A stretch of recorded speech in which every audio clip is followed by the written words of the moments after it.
আসসালামু আলাইকুম। আপনারা শুনছেন সর্বশেষ আন্তর্জাতিক সংবাদ। শুরুতে শিরোনাম পড়ে বিস্তারিত। মার্কিন সৈন্যদের জন্য ৫,০০০ কবর প্রস্তুত। হামলা হলে কি করবে ইরান, জাতিসংঘকে জানালো তেহরান। রমজানে আল আকসায় ফিলিস্তিনিদের প্রবেশে কঠোর বিধিনিষেধ। আরও থাকছে, ইসরায়েলি আগ্রাসন সমর্থন করা মার্কিন জেনারেলকে সর্বোচ্চ সম্মাননা দিল সৌদি। সর্বশেষ থাকছে, ৩৬ বছরের শাসনামলে সবচেয়ে বড় সংকটের মুখে খামেনি। এতক্ষণ শুনছেন সংবাদ শিরোনাম, এবার জানিয়ে দিব বিস্তারিত সংবাদ। তবে তার আগে অনুরোধ থাকবে, ভিডিওটিতে একটি লাইক দিন এবং ভিডিও সম্পর্কে আপনাদের গুরুত্বপূর্ণ মতামত কমেন্ট করে জানিয়ে দিন। মার্কিন সৈন্যদের জন্য ৫,০০০ কবর প্রস্তুত। যুক্তরাষ্ট্র ও ইরানের মধ্যকার দীর্ঘদিনের স্নায়ুযুদ্ধ এখন এক চূড়ান্ত ও ভয়াবহ রূপ পরিগ্রহ করেছে। তেহরানের উপকণ্ঠে অবস্থিত দেশটির বৃহত্তম কবরস্থান বেহেশত-ই জাহারাতে হাজার হাজার নতুন কবর খননের চাঞ্চল্যকর খবর সামনে এনেছে ইরান। দেশটির দাবি, মার্কিন হামলা হলে এবং তাতে আমেরিকান সেনারা নিহত হলে তাদের সমাহিত করতেই এই আগাম প্রস্তুতি। এই ঘটনা কেবল একটি সামরিক পদক্ষেপ নয়, বরং ওয়াশিংটনের প্রতি তেহরানের এক চরম মনস্তাত্ত্বিক চ্যালেঞ্জ হিসেবে দেখা হচ্ছে। এদিকে মার্কিন প্রেসিডেন্ট ডোনাল্ড ট্রাম্পের নির্দেশে পারস্য উপসাগরের দিকে দ্রুত ধাবিত হচ্ছে শক্তিশালী যুদ্ধজাহাজ ইউএসএস আব্রাহাম লিঙ্কন ও তার বিশাল স্ট্রাইক গ্রুপ। পারমাণবিক কর্মসূচি ও অভ্যন্তরীণ বিক্ষোভ দমনে কড়াকড়ি বন্ধ না করলে সরাসরি সামরিক ব্যবস্থার যে হুমকি ট্রাম্প দিয়েছেন, তারই প্রতিফলন এই রণসজ্জা। পাল্টাপাল্টি জবাবে ইরানও তাদের সামরিক বাহিনীতে ১,০০০টি নতুন কৌশলগত ড্রোন যুক্ত করে যুদ্ধের দামামা বাজিয়ে দিয়েছে।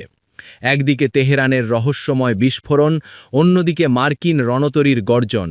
সব মিলিয়ে মধ্যপ্রাচ্য এখন এক আগ্নেয়গিরির ওপর দাঁড়িয়ে আছে, যার বিস্ফোরণ পুরো বিশ্বের ভূ-রাজনীতিকে তছনছ করে দিতে পারে। হামলা হলে কি করবে ইরান, জাতিসংঘকে জানালো তেহরান। যুক্তরাষ্ট্র ইরানে সামরিক হামলা চালালে মধ্যপ্রাচ্যে থাকার সব মার্কিন ঘাঁটি, স্থাপনা ও সম্পদকে বৈধ লক্ষ্য হিসেবে বিবেচনা করা হবে বলে সতর্ক করেছে তেহরান।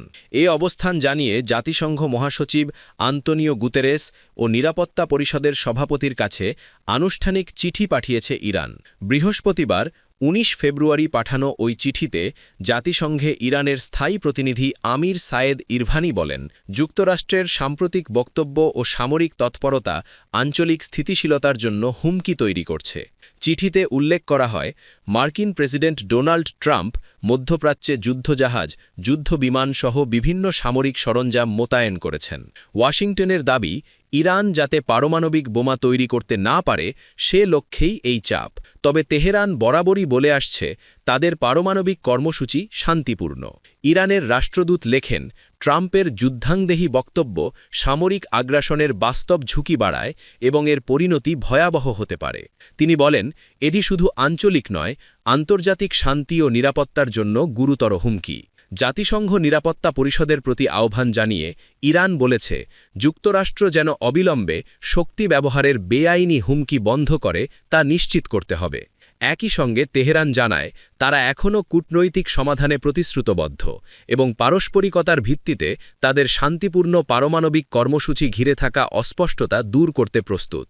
তবে চিঠিতে স্পষ্ট সতর্কবার্তাও দেওয়া হয়েছে, ইরানের বিরুদ্ধে সামরিক আগ্রাসন হলে প্রতিরক্ষামূলক জবাবের অংশ হিসেবে অঞ্চলে থাকা শত্রুপক্ষের সব ঘাঁটি, স্থাপনা ও সম্পদকে লক্ষ্যবস্তু করা হবে। এদিকে ইরানের সর্বোচ্চ নেতা আয়াতুল্লাহ আলী খামেনি তার ৩৬ বছরের শাসনামলে বহুবার অভ্যন্তরীণ অস্থিরতা দমন ও বিদেশি চাপ মোকাবিলা করেছেন। তবে চলমান কূটনৈতিক তৎপরতার মধ্যেও সম্ভাব্য মার্কিন বিমান হামলার হুমকি ঘিরে তিনি এখন সবচেয়ে বড় সংকটের মুখে পড়েছেন। শুক্রবার ২০ ফেব্রুয়ারি বার্তা সংস্থা রয়টার্সের এক বিশ্লেষণে এ তথ্য তুলে ধরা হয়েছে। প্রতিবেদনে বলা হয়েছে, ৮৬ বছর বয়সী খামেনি ইসলামী প্রজাতন্ত্র রক্ষাকে সর্বোচ্চ প্রাধান্য দিয়ে আসছেন। পশ্চিমা বিশ্বের, বিশেষ করে যুক্তরাষ্ট্রের প্রতি তার দীর্ঘদিনের অবিশ্বাস ও বিরোধিতা সুপরিচিত। এ বছর জানুয়ারিতে সরকার বিরোধী বিক্ষোভ কঠোরভাবে দমন করেছেন তিনি। এতে হাজারো মানুষের প্রাণহানির অভিযোগ ওঠে। বিক্ষোভকারীরা স্বৈরাচারীর মৃত্যু হোক স্লোগান দিলে নিরাপত্তা বাহিনী গুলি চালিয়েছে। এরই মধ্যে সাবেক মার্কিন প্রেসিডেন্ট ডোনাল্ড ট্রাম্প আবারও ইরানে হামলার হুমকি দিয়েছেন। গত বছরের জুনে ইসরায়েলি হামলায় বিপ্লবী গার্ডের কয়েকজন শীর্ষ কমান্ডার নিহত হলে খামেনিকে গোপনে আশ্রয় নিতে হয়েছিল। রমজানে আল আকসায় ফিলিস্তিনিদের প্রবেশে কঠোর বিধিনিষেধ। রমজানের প্রথম জুমার নামাজকে ঘিরে অধিকৃত পূর্ব জেরুজালেমে অবস্থিত আল আকসা মসজিদ প্রাঙ্গণে ফিলিস্তিনিদের প্রবেশে কঠোর বিধিনিষেধ আরোপ করেছে ইসরায়েল। ফলে রামাল্লাহর কাছে কালান্দিয়া চেকপয়েন্টে শত শত মানুষ দীর্ঘ সময় ধরে অপেক্ষায় সময় পার করছেন। শুক্রবার ২০ ফেব্রুয়ারি আল জাজিরার এক প্রতিবেদনে এ তথ্য জানানো হয়েছে। ইসরায়েলি কর্তৃপক্ষ জানিয়েছে, অধিকৃত পশ্চিম তীর থেকে সর্বোচ্চ ১০,০০০ ফিলিস্তিনিকে বিশেষ অনুমতি সাপেক্ষে ওই দিন আল আকসায় প্রবেশের সুযোগ দেওয়া হবে। তবে এ সংখ্যা আগের বছরগুলোর তুলনায় খুবই কম। পূর্বে রমজানের জুমায় সেখানে প্রায় ২.৫ লাখ মুসল্লি নামাজ আদায় করেছেন। নতুন নির্দেশনা অনুযায়ী কেবল ১২ বছরের কম বয়সী শিশু, ৫৫ বছরের বেশি পুরুষ এবং ৫০ বছরের বেশি নারীরা প্রবেশের অনুমতি পাবেন। ইসরায়েলের চ্যানেল ১২ জানিয়েছে, সকাল পর্যন্ত কালান্দিয়া চেকপয়েন্ট পেরিয়ে জেরুজালেমে প্রবেশ করতে পেরেছেন মাত্র প্রায় ২,০০০ ফিলিস্তিনি। পশ্চিম তীর ও পূর্ব জেরুজালেমের সংযোগস্থলগুলোতে উচ্চ সতর্কতায় ইসরায়েলি বাহিনী মোতায়েন রয়েছে। অল জাজিরার প্রতিবেদক নূর ওদেহ কালান্দিয়া চেকপয়েন্ট থেকে জানান, পশ্চিম তীরে প্রায় ৩৩ লাখ ফিলিস্তিনি বসবাস করেন। সেখানে মাত্র ১০,০০০ মানুষকে প্রবেশের অনুমতি দেওয়া সমুদ্রের মধ্যে এক ফোঁটা পানির মতো। তিনি বলেন, এখনও শত শত মানুষ চেকপয়েন্টে আটকে আছেন এবং আল আকসায় পৌঁছাতে পারছেন না। তিনি জানান, আল আকসা প্রাঙ্গণে যাওয়া ফিলিস্তিনিদের বহু প্রজন্মের ঐতিহ্যের অংশ। রমজানে সেখানে দিন কাটানো ও ইফতার করা তাদের সাংস্কৃতিক ও ধর্মীয় পরিচয়ের গুরুত্বপূর্ণ অংশ। কিন্তু এবছর অনেকেই জেরুজালেমে ইফতার করতে পারবেন না। এটিকে অধিকৃত পূর্ব জেরুজালেম ও পশ্চিম তীরের মানুষের মধ্যে সম্পর্ক আরও বিচ্ছিন্ন করার একটি পদক্ষেপ হিসেবে দেখা হচ্ছে। উল্লেখ্য, আল আকসা ইসলাম ধর্মের তৃতীয় পবিত্রতম স্থান হিসেবে বিবেচিত হয়। এই অঞ্চলটিকে ঘিরে দীর্ঘদিন ধরে ইসরায়েল ফিলিস্তিন উত্তেজনা বিরাজ করছে। ইসরায়েলি আগ্রাসন সমর্থন করা মার্কিন জেনারেলকে সর্বোচ্চ সম্মাননা দিল সৌদি। ফিলিস্তিনের পবিত্র আল আকসা মসজিদে দখলদার ইসরায়েলের আগ্রাসনের সমর্থন এবং ফিলিস্তিনিদের ওপর নির্যাতনে তেল আবিবকে গোয়েন্দা তথ্য দেয়া মার্কিন কমান্ডারকে সর্বোচ্চ সম্মাননা দিয়েছে সৌদি আরব। মার্কিন সেনাবাহিনীর সেন্ট্রাল কমান্ডের সাবেক কমান্ডার জেনারেল মাইকেল কুরিল্লাকে পদক তুলে দেন সৌদি প্রতিরক্ষামন্ত্রী খালিদ বিন সালমান। যুবরাজ মোহাম্মদ বিন সালমানের নির্দেশে বাদশাহ আব্দুল আজিজ সম্মাননা দেয়া হয় তাকে। এই নিয়ে মধ্যপ্রাচ্যসহ বিশ্বজুড়ে শুরু হয়েছে সমালোচনার ঝড়।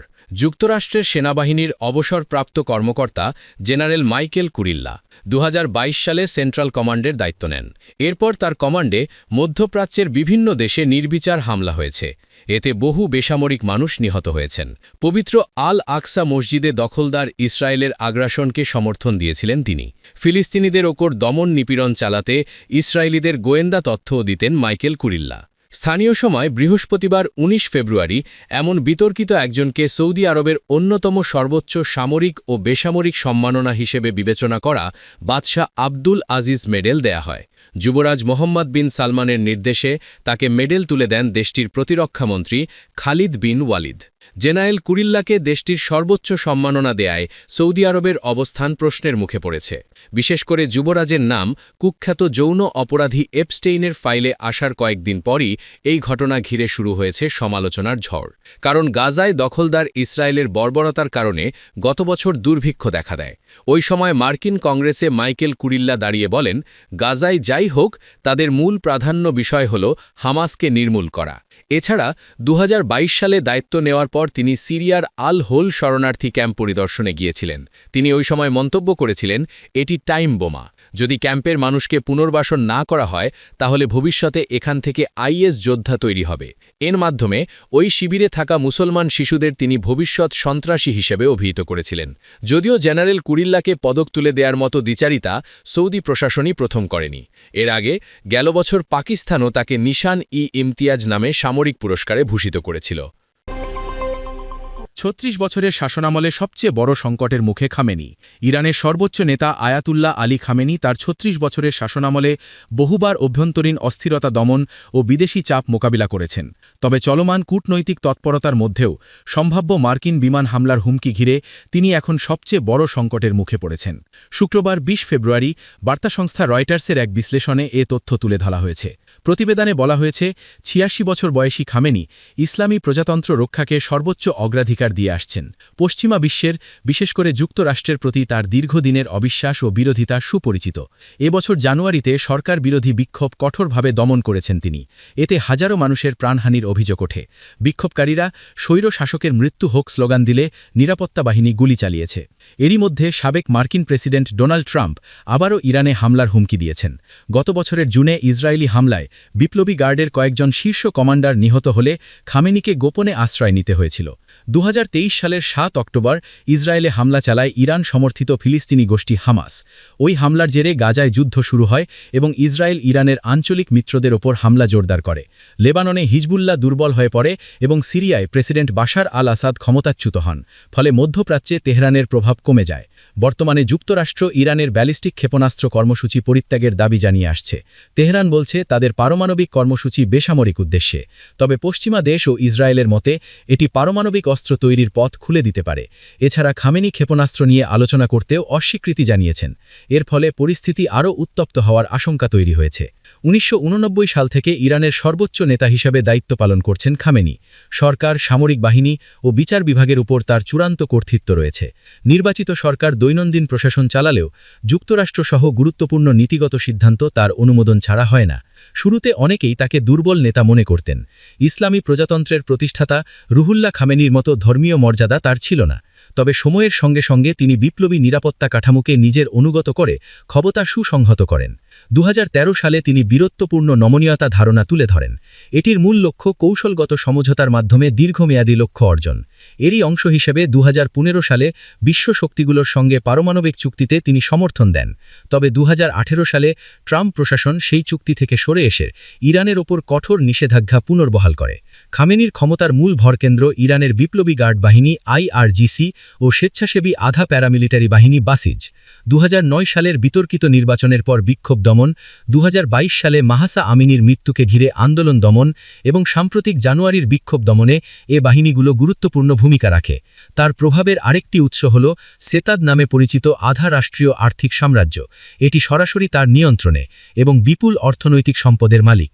বিশ্লেষকরা বলছেন, বিপ্লব, ইরাকের সঙ্গে ৮ বছরের যুদ্ধ, ১৯৮০-৮৮ ও যুক্তরাষ্ট্রের সঙ্গে দীর্ঘদ্বন্দ্ব খামেনির রাজনৈতিক চরিত্র গঠন করেছে। ১৯৮১ সালে বোমা হামলায় আহত হয়ে তার ডান হাত পক্ষাঘাতে আক্রান্ত হয়।